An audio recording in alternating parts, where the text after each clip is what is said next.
Good morning, everyone, and happy Tuesday. I'm here because I got a really interesting question in my private box, and I wanted to address it. The question was, since you're a vegan, is your dog a vegan too? And the short answer is no, she's not. But the long answer is something quite different, because I'm still of the opinion, for canines specifically and felines, that meat is the biologically appropriate diet.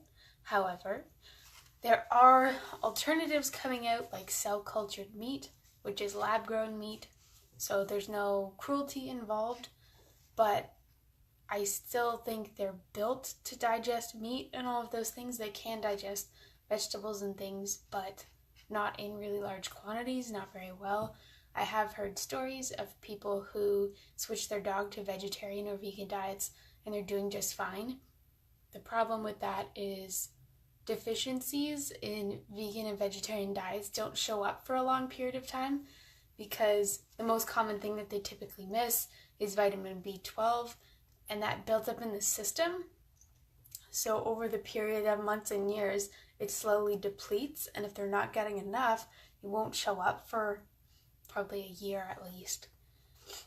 But when I switched to being vegan over 2 months ago, I started feeling bad every time I fed her, and I don't want to feel bad about feeding her because I pay a lot of money to feed her very good food, but it's good that the mindset is shifting, because I actually have this in my mom too, because once I switched, she says, I feel guilty eating meat in front of you because I know better the impact of my food choices. So I thought that was really nice. Not that she feels guilty, but that she's armed with the knowledge about how important her choices are and the far-reaching impacts of those. Dog vegan diets, typically their protein comes from soybeans, potatoes, and peas, and they're supplemented with vitamins, minerals, amino acids, and B12. Typically, vegans get their B12 from fortified foods, so typically it's put into grains or they take a supplement, but usually the supplement dose is too high, and they subsequently get their blood tests back, because you can get it tested in your blood levels, and it's too high. So they usually say if you're taking a supplement, make it every second or third day instead, and lower the dosage if possible. From my research on dog vegan diets, it says dogs can live on vegan diets. They don't necessarily thrive on vegetarian and vegan diets, but they can live. Now, the quote from the article that I read said, just because they can doesn't mean they should, because people have enough problems trying to feed their dogs meat-based healthy foods like raw and fresh, and people make a lot of errors with that as it is. Vegan diets are not easy, especially at first, but for animals, you're responsible for the whole thing. So it's really hard to balance everything. There's usually a lot of errors when you do the diet, so you're missing an important vitamin or mineral. But you have to be very, very, very careful about what you feed them, because too much or too little of something can make them sick.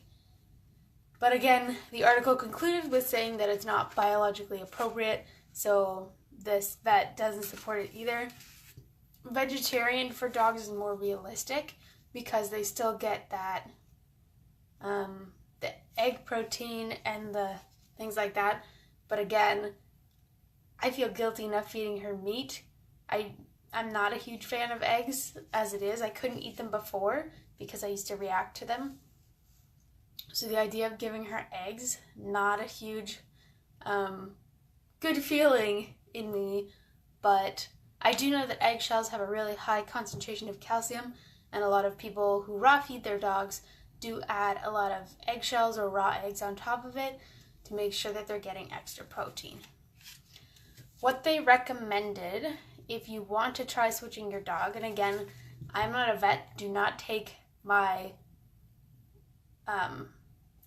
research as medical opinion. Do go and talk to your vet about it if you are curious. Do your research. But what they recommended is to try it for 12 weeks. When you find one that's really good, typically most of the vegetarian or vegan foods are just kibble. But again, one of the main arguments about kibble is that they're based on carbohydrates, but these ones are either made with potato, pea protein, or soybeans. So again, those are supposed to be proteins, but not super fond of potatoes as proteins because you have to eat a pretty large quantity to get the correct amount of proteins. And I know because I've been eating potatoes, but they're not my favorite. I usually add them to a dish, something like stir fry. I'll have a bunch of vegetables and I'll add like little cut up potatoes in it just to get some extra protein.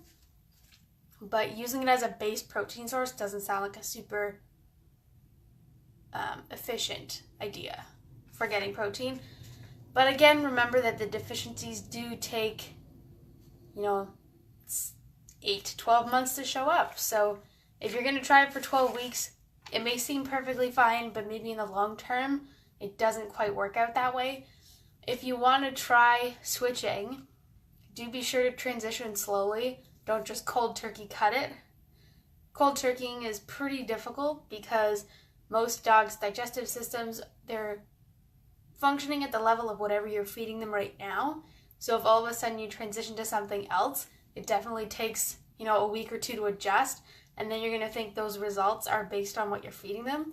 Because I know I cold turkeyed to vegan. I already didn't eat eggs, dairy in general, milk. Haven't eaten that in years.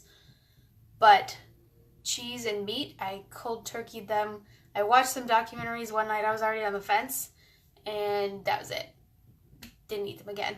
But it was hard at first, watching my family eat some of my favorite foods, or what used to be my favorite foods, and not being able to eat that with them. But the willpower has to be really strong. Your why about why you're switching them has to be really strong, or you're going to give up. And that's really important because if you want to commit to changing something in your life, and I'm big on habits and reading all these books about self-growth and self-improvement and all of this stuff, but if you want to change something in your life, you have to have a really good reason for doing it, or else it won't stick.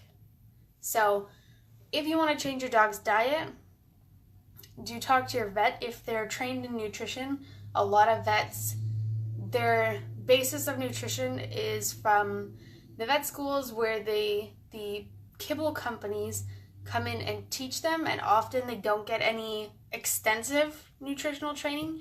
So there are pet nutritionists out there. They are probably more well equipped to answer your specific questions, especially about raw diets, alternative diets, vegetarian diets, things like that, just because that's their main focus.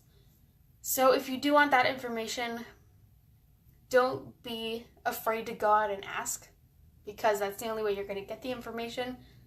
But it's always good to stretch a little bit. I know when cell-cultured meat pet foods comes out, I may try switching Kaya to that, just because I still feel guilty when I feed her.